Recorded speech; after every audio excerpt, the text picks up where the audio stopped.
আল্লাহর নবীর সাহাবী হযরত খালিদ ইবনে ওয়ালিদ।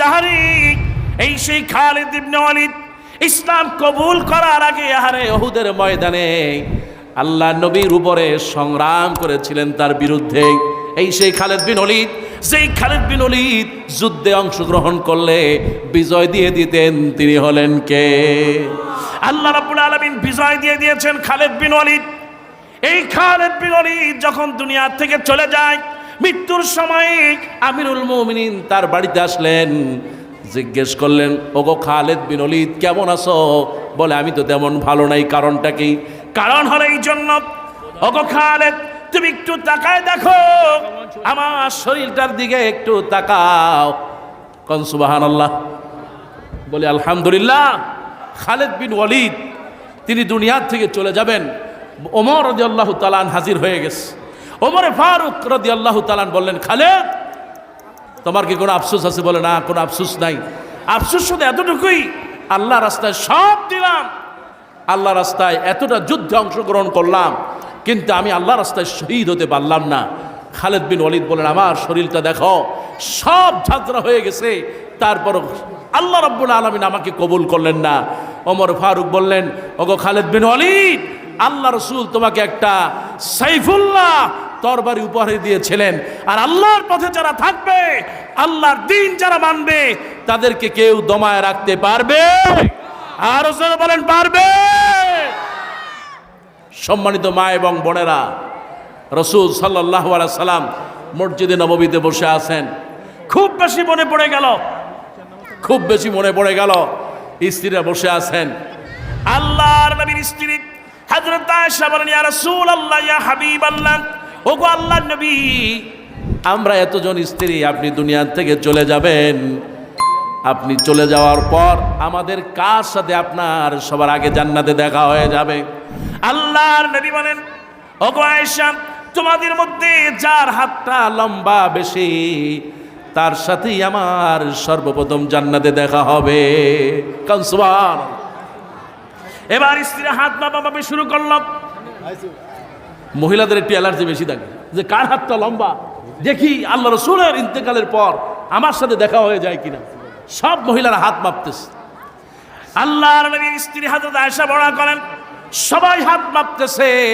হাত মাপতে মাপতে গিয়ে দেখা গেল লম্বা হাতটা হলো উম্মে হাবিবার। কোন সুবহানাল্লাহ।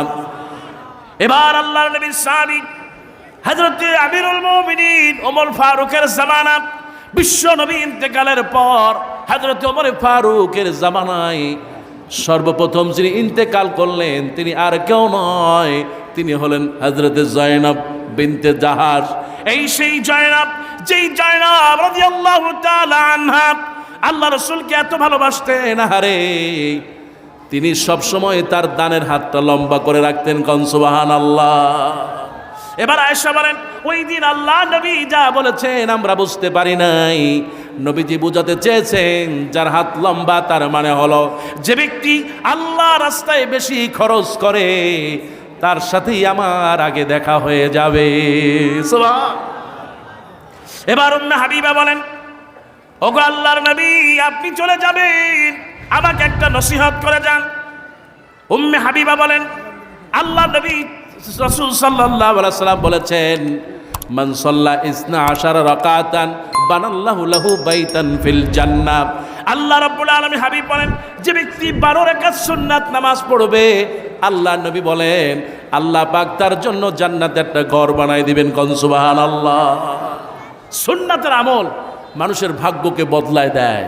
মানুষের ভাগ্য পরিবর্তন করা হলে জোর করে মারামারি করে ভাগ্য বদলানো যাবে না, আমল করেই বদলাতে হবে। খুশি হবেন কে? আল্লাহ পাক বলেন, তাবারাকাল্লাযী বিয়াদিহিল মুলক ওয়া হুয়া আলা কুল্লি শাইইন قدير الذي خلق الموت والحياة ليبلوكم أيكم أحسن عملا। একটু করেন জোরে কোন সুবহানাল্লাহ। দুনিয়ার সবচেয়ে ভালো হচ্ছে আমল করতে হবে। ভাইরা আমার, আপনি যদি আমল না করেন, নামাজি না হন, ওগো মা তোমাকে বলি, মা 4টে আমল করো। রাসূল বলেছেন আমি যখন ফেরাউনকে দেখলাম, আসিয়ার কথা মনে হলো। আল্লাহ রাসূল বললেন, 4টি আমল করবা। ইজা সাল্লাতিল মাররাতু খামসা, একজন মহিলা 5 ওয়াক্ত নামাজ পড়বে। ও সামাত শাহরাহা, রমজান মাসে রোজা রাখবে। ও আতাআত যাওজাহা, স্বামীর খেদমত করবে। ও হাফাজাত ফারাজাহা, নিজের সতীত্ব পর্দা রক্ষা করবে। আল্লাহ রাসূল বলেন, আসিয়া যেভাবে জান্নাতে চলে গেল, কিলা লাহু দুখিলিল জান্নাহ, তাকে বলা হবে জান্নাতের সব দরজা খুলে দাও। আর ওই খুলনার মেয়েটি, খুলনার মহিলা এই 4টি আমল করেছে, যারা যেইটা দিয়ে মনে চায় সেটা দিয়ে জান্নাত চলে যাবে। কোন সুবহান। ভাইরা আমার, এই জন্য জবানকে হেফাজত করব, সবসময় তাসবিহ তাহলিল পড়বো, দোয়া পড়বো। আর মনে রাখতে হবে, আমার জীবন, আমার হায়াত, আমার মরণ যিনি ক্রয় করে নিয়েছেন তিনি কে?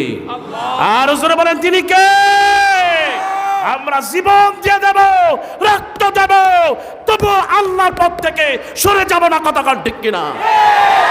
আল্লাহু তাকবীর, আল্লাহু তাকবীর। আল কোরআনের আলো, ইসলামের বিদ্বেষীরা আল্লাহ পাক আমাদের তৌফিক দিক। বলেন আমিন। আর জোরে বলেন আমিন। এই কোরআন কোন দলীয় কোরআন নয়। কথা বলেন, কোরআন কার? আর জোরে বলেন, কোরআন কার? ইসলাম কার? আমরা গোলাম কার? কাজী কোরআনের উপরে যারা হাত দেবে, আমরা জীবন দিয়ে দেব। কারা কারা প্রস্তুত? তুই হাত তুলে দেখায়।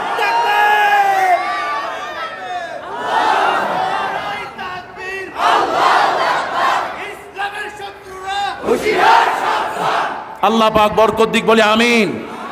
আল্লাহ পাক আমাদের